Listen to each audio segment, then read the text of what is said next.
Oh, I messed up. I definitely messed up. So, I just died. While AFKing around here in the forest, I died to a spider. Here in the chat you can see that, and it's been more than 5 minutes. I lost everything. I lost my redstone box, I lost my netherite gear. I lost 3 shulkers of bones. Bone blocks even.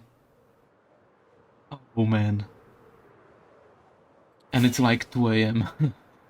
That's why I'm quiet right now. Oh no.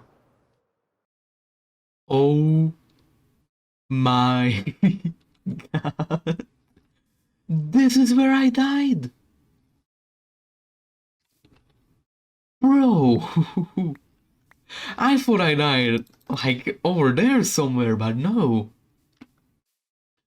Oh, I must have went AFK when I was flying, because I had to leave, like, really quickly. And I had to, like, fly over here and die here. Oh my goodness. Oh my god, I am so happy. I am the happiest man alive. This is the best thing that has happened to me all week. And the worst thing. So, yeah.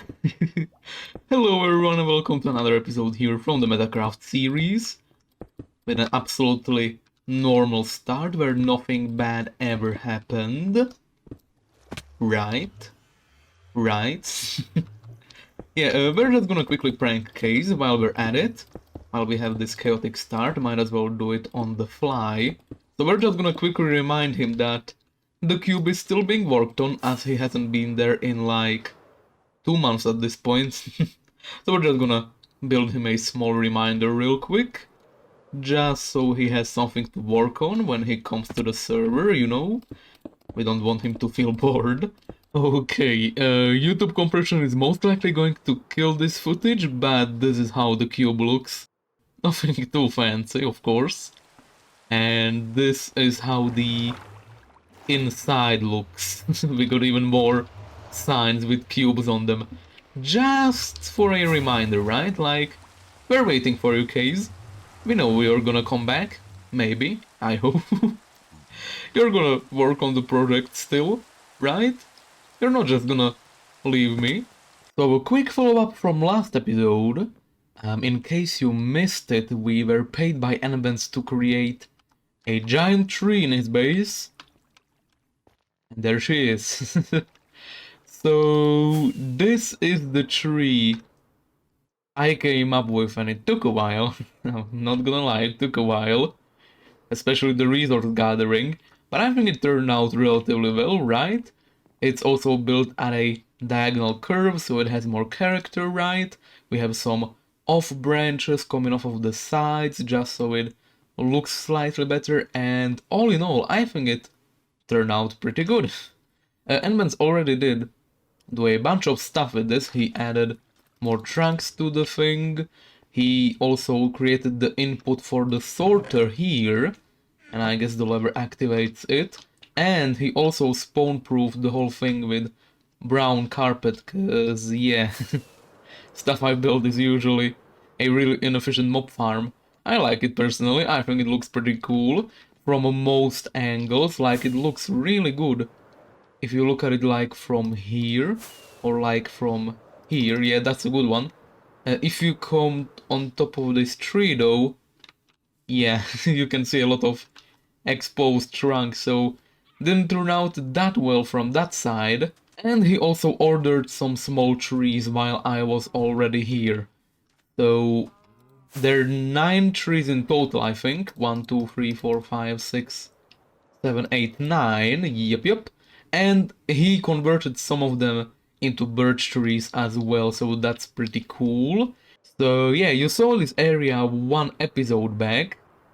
And I think it is a major improvement, like there's a giant tree now, all of these decorations, he made some tents, he made a lake with tropical fish in it, some picnic tables, some farms, and he also has this thing which is really amusing.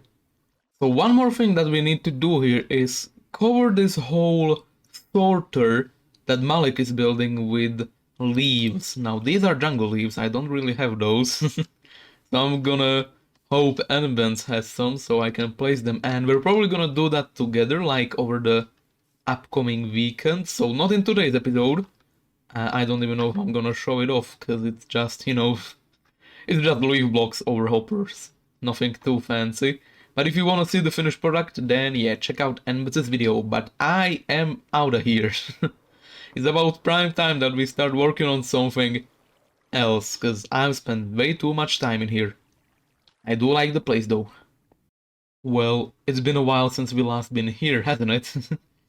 We're in Starter Town and we will be building something for the community today. Ah, that's pretty exciting, right? So this has been actually Enbens' idea. Alright, he terraformed this. I was wondering like, that's a weird spawn for a lake. But anyway, yeah, we will be building a town hall for Starter Town today. So I always had a plan to make like a map room on the server with every member's base, right? Like shown off in a room full of maps. And Enbens had the idea of building a town hall, right? And he was like, why don't you like try, you know, come up with a design, maybe we can come up with one together. So I streamed the process to him and we came up with a pretty decent idea. And we're also gonna use this town hall to create the map room of each member's base, right? But as far as building materials go, it's gonna be quite a simple build actually. So since we are in Starter Town, we're of course gonna use materials that you get when you start the game, right? We're gonna have logs, we're gonna have stone bricks, and we're also gonna have spruce, yeah, that's another one. And like the most exotic material that we will use probably is gonna be bricks. That's gonna be the foundation of the building. Okay, we are in my creative testing world now. And yeah, check it out if you want. There are some interesting things around here. And I have like 50 creative worlds, by the way, if you're wondering. So this one is probably one of the smallest ones. But yeah, check it out. This is the front face of the town hall that we are about to build for our members. And I think it looks really cool. I don't know about you guys, but I think this looks really cool. Now, we are not going to make this as overgrown as you can see here. We're gonna do a little less greenery. We're gonna try to keep it clean, right? But I do like most of the things here, like we have the pillars with a overhang. It feels really cozy to be under. We have like these ropes with lanterns attached to them. Or at least, you know, as close as you can get to a rope in this game. We have some windows with trapdoor borders. And some pretty cool entrances on the sides. So yeah, this is already planned out. And by the way, the tree is not supposed to be there. That was just a sapling and it grew into a tree, which is kind of amusing. But then we're gonna have like these side areas, which are also going to be mostly brick, like so. There we go. And I have no idea what to do beyond this point, so we're gonna have to improvise. I'm kind of thinking that we have like this replicated over here, and then it gets like indented into a mountainside or something, so we're gonna probably terraform like this area with like a hill, kind of like something like we have in our base, right, in the industrial base.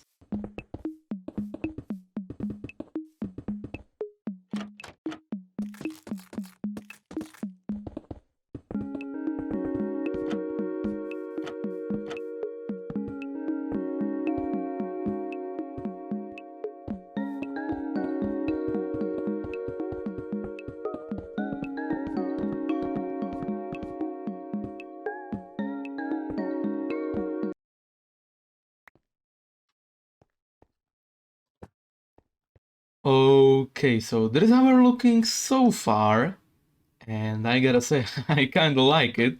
I really like the block palette which shows. It's simple, it suits the starter town theme here.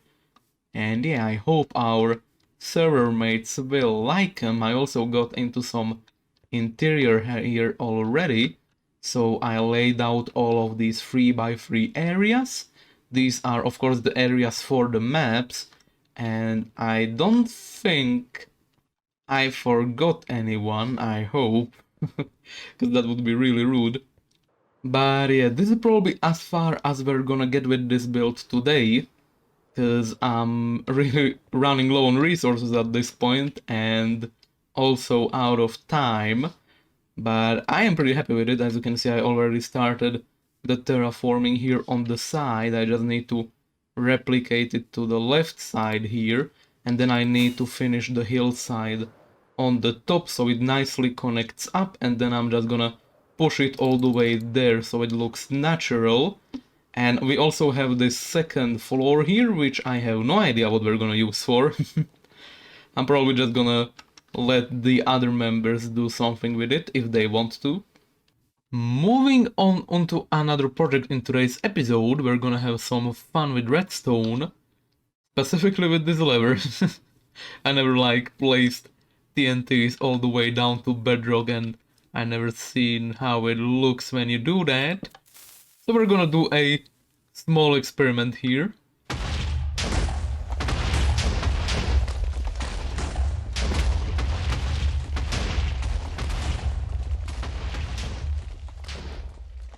Yep, that's pretty good. So I always wanted to have what do you call it, a mine entrance, right? All the way down to bedrock. And sadly there's lava here, it would seem. Excuse me. A bit of a rough voice today. But yeah, this looks like a pretty good setup. We are on Y level 11 here. And we're probably gonna set up a beacon here so we can speed mine whenever we need it. And yeah, it's gonna be a pretty cool entrance. It's gonna go all the way up here to the top of this hill we are terraforming, which I am, by the way, working on. If you check it out from here, you can see that the whole wall is done all the way to this point, and here it's gonna be slightly lower, so we're gonna have like a valley here, and then it's gonna go all the way up to that point again, so it's gonna go up, down, up, right? Oh yeah, by the way, this is what popped up in my base today. So if you guys remember, I helped Endbands with the whole spawn proofing of the farm and whatnot, the Wither Skeleton farm, which is now finished. And this is our reward. 8 beacons. Oh my goodness. Oh yeah, and I love the sound they make when you break them. So cool.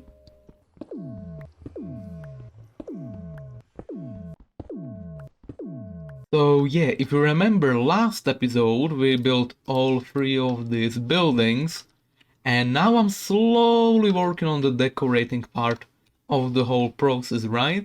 You can see that I added a window and some details, and I'm also working on the interiors for these 2.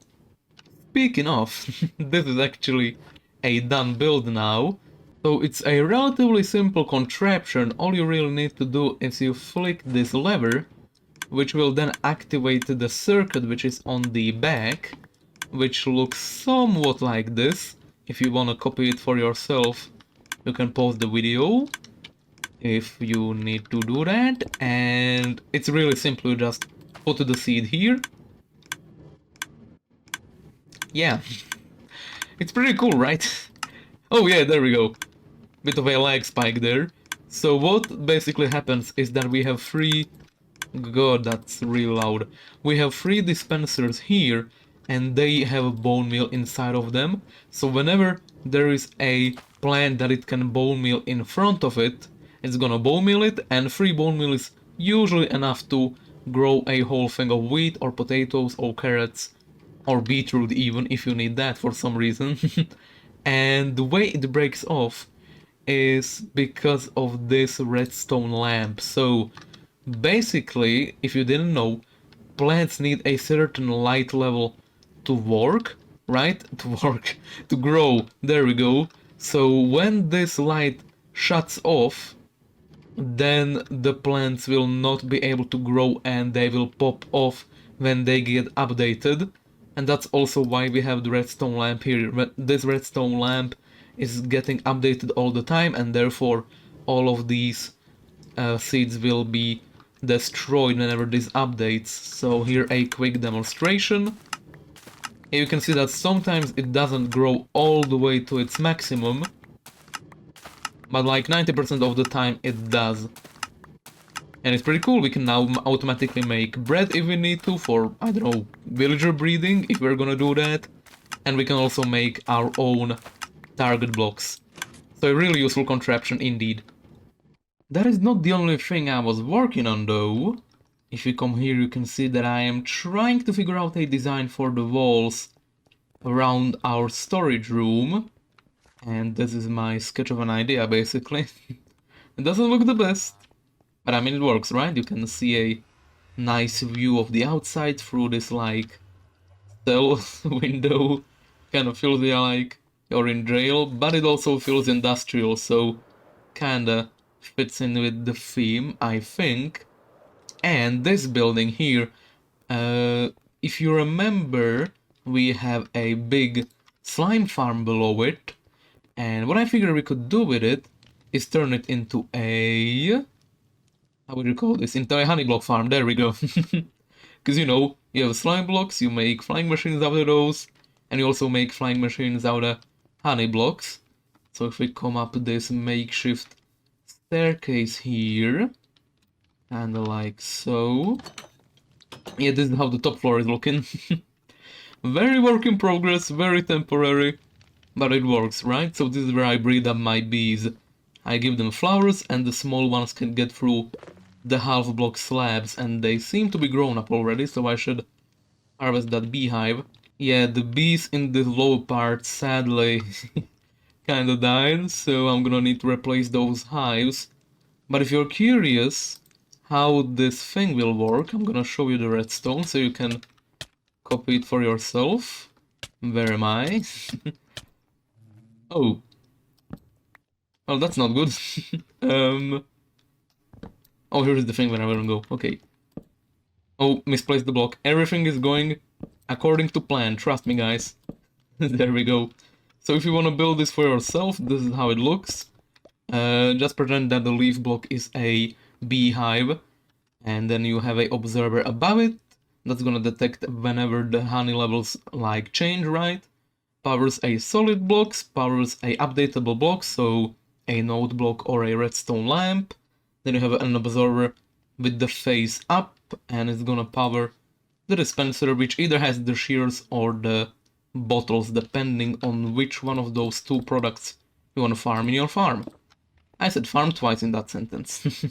So after this many episodes of, you know, the LP and this series and all of the other smaller series I made on this channel, you guys probably already picked up on the fact that I really like trees in this game. Especially custom trees, like the ones we built there and the one at Enbetz's base and all that. Now I'm gonna tell you what I wanna do. I wanna cover the whole hill we built here, the whole custom hill, with spruce trees. Yep, and I mean, imagine how long that would take if we were making all of them custom trees, right? Like a single custom tree takes like, what, 5 to 10 minutes? 5 minutes if I'm like really quick and not really considerate of how it looks. And this would need like a good 100 trees to look good, so that is like 10 hours of work. So what we're gonna do instead is we're gonna go around here and we're gonna just grow some normal Minecraft trees, these basic ones, and we'll see how that looks. And I guess we can also bone meal the ground. We wanna take all of the flowers out though, because they add unnecessary colors to our base. This is an industrial area, not a flower forest. Which is kinda ironic, because we settled down into an industrial area, but there is a flower forest, like, right there. Oh yeah, I don't think I ever showing off this lighthouse that is here. Yep, that exists. Anywho, so let's check out how this looks from a distance. Yeah, I can see this making quite a big difference if we go through the whole hill and we add trees on every single nook and cranny. Okay, I think I'm done now. And I wanna check it out from here. Wow! Oh, wow! Oh, this looks... Oh, I like that a lot! Wow, okay, it makes it feel like you're surrounded in forest, which, well, yeah, I guess we are surrounded in forest now, aren't we? It looks kinda magical, though. Oh, I like that. Oh, I like that a lot. What I don't like, however, is some of the trees looking really similar to one another. Oh, but other than that, that is really cool. That is really, really cool. Yeah, that makes a huge impact. Oh man, okay, we're definitely gonna stick to doing this whenever I finish another section of the hill here. But yeah, and also I need to remove all of these flowers one by one, because it's really easy to miss them. But overall, yes, this is this is a insane amount of an upgrade for the effort put in, I think. Anyway, this is where we will be ending today's episode. Had a lot of fun working on all of these projects, to be honest. Like, I'm super motivated to work on the hill around our base again, because it's such a huge project, at least for my taste, right? I usually build stuff relatively small scale, and that thing is huge, so it takes a lot of motivation for me to actually finish, but yeah, now I'm definitely gonna try to focus on it slightly more. Before we end the episode, I wanna show this. So as you can see, I decorated this thing slightly more, trying to experiment with windows and whatnot, and people have been adding their maps already. Like, you can check out Lady Zentra's base here. We've been in that one a few times now, and looks really, really cool on a map. Are those like butterflies there? That is like a new part of her base. I hope those are butterflies, to be honest. Then we have Animus's base, which is huge. It's so big. This is the motherboard. And yeah, that blue thing is a sugarcane farm. It's got the dark side and the light side. And that is the forest area that we worked with him on. That was not the proper way to use words, but whatever. And here you can see our map. And here you can see like the border of the hill we are working on, right? So you can kind of get the scale of how big it actually is, and it extends all the way like to this point. So yeah, it's pretty big. And here you can see Kayzz's thing where, and this is the custom tree we built for him, if you remember that. Oh man, it's really cool to like look at people's bases from this top-down perspective. I really, really like it. But anyway, I'm rambling. Thank you everyone so much for watching. I hope you enjoyed today's episode. Have a wonderful rest of the day, and I will see you in the next one. Bye bye!